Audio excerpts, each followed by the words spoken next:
Chapter 26. It was not until the evening, after family prayers, that Angel found opportunity of broaching to his father one or two subjects near his heart. He had strung himself up to the purpose while kneeling behind his brothers on the carpet, studying the little nails in the heels of their walking boots. When the service was over they went out of the room with their mother, and Mr. Clare and himself were left alone. The young man first discussed with the elder his plans for the attainment of his position as a farmer on an extensive scale, either in England or in the colonies. His father then told him that, as he had not been put to the expense of sending Angel up to Cambridge, he had felt it his duty to set by a sum of money every year towards the purchase or lease of land for him some day, that he might not feel himself unduly slighted. "As far as worldly wealth goes," continued his father, "you will no doubt stand far superior to your brothers in a few years." This considerateness on old Mr. Clare's part led Angel onward to the other and dearer subject. He observed to his father that he was then 26, and that when he would start in the farming business he would require eyes in the back of his head to see to all matters. Someone would be necessary to superintend the domestic labours of his establishment whilst he was afield. Would it not be well, therefore, for him to marry? His father seemed to think this idea not unreasonable, and then Angel put the question. "What kind of wife do you think would be best for me as a thrifty, hard-working farmer?" "A truly Christian woman, who would be of help and a comfort to you in your goings out and your comings in. Beyond that it really matters little. Such a one can be found. Indeed, my earnest-minded friend and neighbour, Dr. Chance—" "But ought she not primarily be able to milk cows, churn good butter, make immense cheeses, know how to sit hens and turkeys and rear chickens, to direct a field of labourers in an emergency, and estimate the value of sheep and calves?" "Yes, a farmer's wife, yes, certainly, it would be desirable." Mr. Clare the elder had plainly never thought of these points before.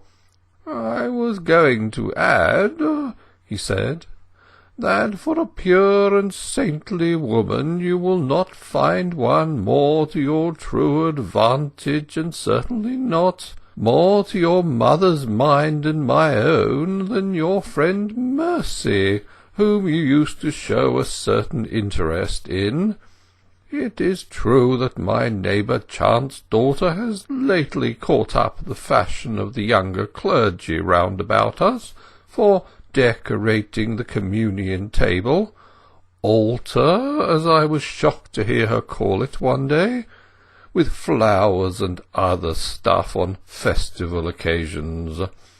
But her father, who is quite as opposed to such flummery as I, said that it can be cured. It is a mere girlish outbreak, which I am sure will not be permanent." Yes, Mercy is good and devout, I know, but, father, don't you think that a young woman equally pure and virtuous as Miss Chant, but one who, in place of that lady's ecclesiastical accomplishments, understands the duties of farm life as well as a farmer himself, would suit me infinitely better?" His father persisted in his conviction that a knowledge of a farmer's wife's duties came second to a Pauline view of humanity, and the impulsive Angel, wishing to honour his father's feelings and to advance the cause of his heart at the same time, grew specious. He said that fate or Providence had thrown in his way a woman who possessed every qualification to be the helpmate of an agriculturalist, and was decidedly of a serious turn of mind. He would not say whether or not she had attached herself to the sound Low Church school of his father, but she would probably be open to conviction on that point. She was a regular church-goer of simple faith, honest-hearted, receptive, intelligent, graceful to a degree, chaste as a vestal, and in personal appearance exceptionally beautiful. Is she of a family such that you would care to marry into a lady, in short?" asked his startled mother, who had come softly into the study during the conversation. "She is not what in common parlance is called a lady," said Angel unflinchingly, "for she is a cottager's daughter, as I am proud to say. But she is a lady nevertheless, in feeling and nature." "Mercy Chant is of a very good family." "Pooh! What's the advantage of that, mother?" said Angel quickly. "How is family to avail the wife of a man who has to rough it as I have, and shall have to do?" "Mercy is accomplished, and accomplishments have their charm," returned his mother, looking at him through her silver spectacles. "As to external accomplishments, what will be the use in them in the life I am going to lead? While as to her reading, I can take that in hand. She'll be apt pupil enough, as you would say if you knew her. She's brimful of poetry, actualized poetry, if I may use the expression. She lives what paper poets only write, and she's an unimpeachable Christian, I'm sure, perhaps of the very tribe, genus, and species you desire to propagate." "Oh, Angel, you are mocking." "Mother, I beg pardon. But as she really does attend church almost every Sunday morning, and is a good Christian girl, I'm sure you will tolerate any social shortcomings for the sake of that quality, and feel that I may do worse than choose her." Angel waxed quite earnest in that rather automatic orthodoxy in his beloved Tess, which, never dreaming that it might stand him in such good stead, he had been prone to slight when observing it practised by her and the other milkmaids, because of its obvious unreality amid beliefs essentially naturalistic.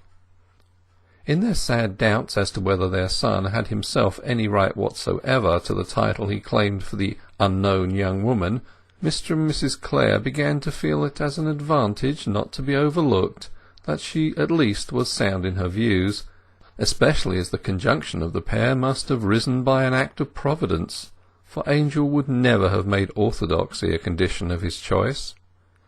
They said finally that it was better not to act in a hurry, but that they would not object to see her. Angel therefore refrained from declaring more particulars now.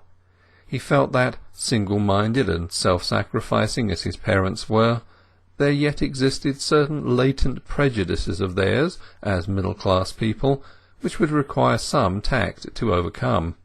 For though legally at liberty to do as he chose, and though their daughter-in-law's qualifications could make no practical difference in their lives, in the probability of her living far away from them, he wished, for affection's sake, not to wound their sentiment in the most important decision of his life.